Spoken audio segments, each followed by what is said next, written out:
안녕하십니까. 안녕하십니까. 개털리기 전에 알아두시게 개털TV 정순득입니다. 네, 박수현 법무사입니다. 네, 반갑습니다. 네. 자, 저희 이번 영상에서는 소멸시효에 대해서 알아볼 건데요. 일단은 단어 자체가 되게 생소해요, 저는. 자, 일단 사례를 통해서 한번 만나보도록 하겠습니다. A씨는 2007년에 은행으로부터 대출을 받았으나 그 대출 금액을 연체하고 있던 중에 해외에 체류 중이어서 채무 상환 독촉장을 받지를 못했습니다. 그러다가 2014년에 대부 업체로부터 은행에게 채권 양도를 받았는데 10,000원이라도 송금을 해준다면 대출금을 깎아준다는 말에 급한 마음에 입금을 했습니다. 그 후에 대부 업체는 말을 바꿔서 전액에 대하여 상환을 요구하기 시작하였고 2016년에는 A씨를 상대로 양수금 청구 소송을 제기하였습니다. 소장을 받아보고 어찌할지 몰라서 인터넷을 찾아보니 대출 채권의 소멸시효는 5년이라고 하던데 A씨가 이걸 갚아야 할까요? 지금 본인이 이거를 전체 다 갚아야 되나? 지금 이런 얘기잖아요. 네. 그렇죠. 소멸시효에 대해서 일단 좀 간단하게 좀 설명 좀 부탁드릴게요. 일단은 소멸시효는 네. 이제 권리를 행사하지 않는 사실 상태가 네. 일정 기간 계속될 경우에 그 권리가 소멸하는 것을 말하는데요. 네. 뭐 예를 들어서 제가 돈을 빌려드렸어요. 네네. 그러면 내가 돈을 갚아라 라고 청구할 수 있는 권리가 있잖아요. 그렇죠.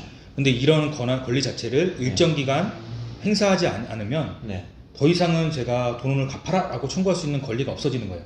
그렇게 행사할 수가 없어지는 거죠. 그게 법적으로 그렇다는 거죠? 그렇죠. 이제 소멸시효라는 제도가 있기 때문에. 네. 그러면 그 일정 기간이라고 하는 거는 어떻게 되나요? 여기에서는 이 사람이 알아본 거는 소멸시효는 5년이다.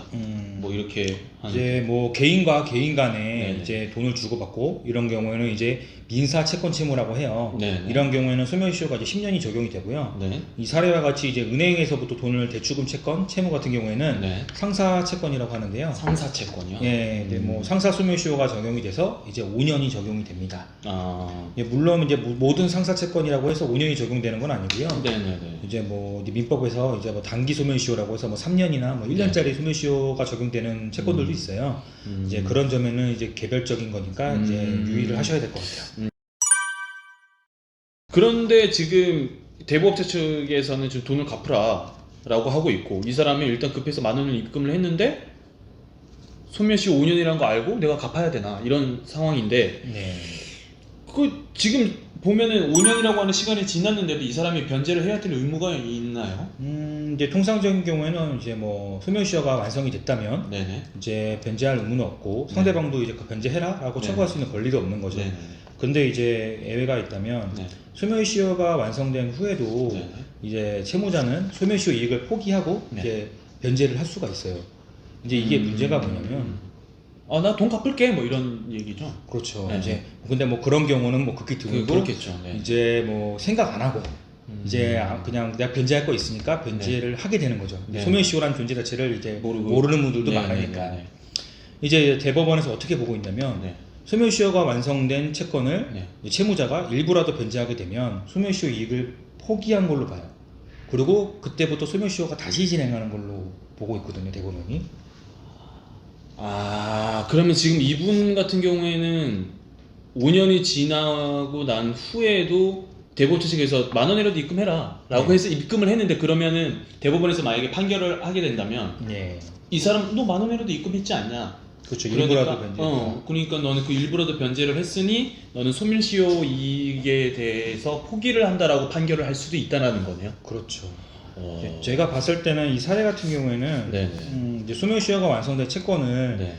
이제 대법체 측에서 이제 저가로 이제 사들인 다음에 이제 법을 이용해서 네. 이제 추심을 하려고 했던 사안인 것 같아요. 네네. 만약에 이제 원래 원칙적으로 말씀드리면 이제 은행이 이제 2007년에 이제 대출을 실행했잖아요. 네네네. 그러면 이제 12년까지 네. 5년이 경과되는 12년까지 네. 이제 법정에 이제 소멸시효 중단 조치를 취하지 않았다면 이제 12년에 소멸시효가 완성이 됐고 이제 14년에 이제 네. 대법체 측에서 그 채권을 양수했다고 하더라도 네네. 이거는 이제 소멸시효가 완성된 채권을 이제 양수한 거기 때문에 네. 이제 그 대법체도 이제는 이제 채무자한테 내가 양수했으니까 네. 변제해라 네. 라고 청구할 수 있는 권리가 없는 거거든요. 이제 대법체 측에서도 그걸 알고 이제 악용하는 거예요. 제가 뭐 악용이라고 단정 지을 수는 없지만 채무자의 심리, 조금이라도 감액을 받고 싶은 채무자의 심리를 이용해서 추심하기 위해서 이제 10,000원이라도 변제하면 네네. 감액해 주겠다 이렇게 달콤하게 이제 말로 이제 회유를 한 게 아닌가 그렇게 보여집니다. 잘 모르는 입장에서는 충분히 그럴 수 있을 것 같네요. 나는 감액해준다고 하니까. 그렇죠. 저 같아도 몰랐으면 빨리 어떻게 해서라도 큰 돈도 아니고 10,000원만 입금하면 네네. 저도 아마 혹해서 그렇죠. 하지 않았을까. 그래서 이제 오래된 채권 같은 경우에는 네. 이제 뭐 혹시나 이런 권유라던가 뭐 소장이 날아온다고 해서 겁부터 내지 마시고 가까운 법률사무소 방문하셔서 네네. 뭐 여러 가지로 이제 소멸시효나 그렇죠. 다른 항변 사유가 없는지 네네. 알아보시길 바랍니다. 이제 10년 얘기가 나온 김에 네. 이제 말씀을 드리는데 네.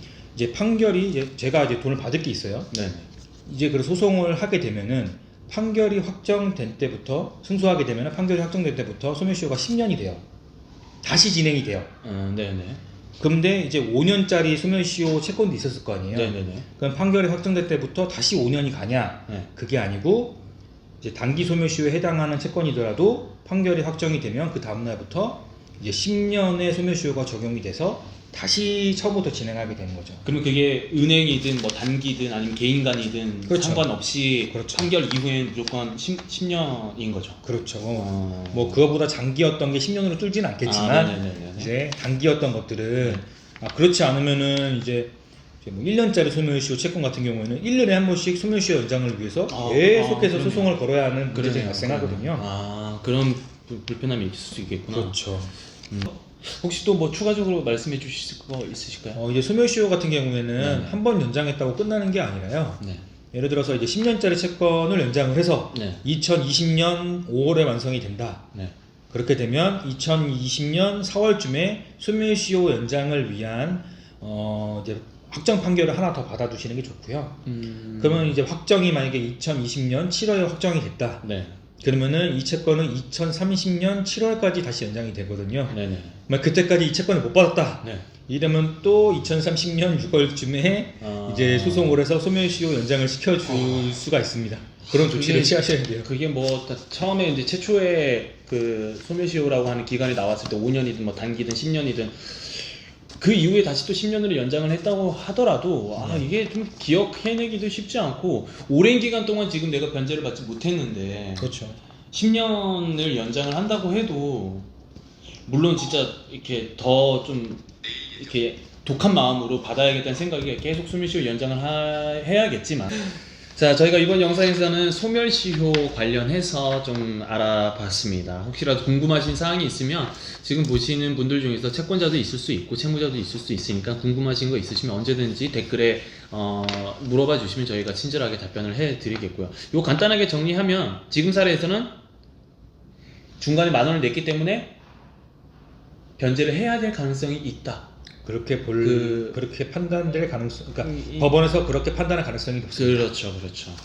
그렇게 될 겁니다. 알았죠? 예. 자, 그래서 뭐 궁금하신 거 있으시면 언제든지 댓글 달아주시고요. 자, 저희 이번 영상은 여기까지 하도록 하겠습니다. 혹시라도 영상이 유익했으면은 구독과 좋아요 눌러주시면 너무 감사하겠고요.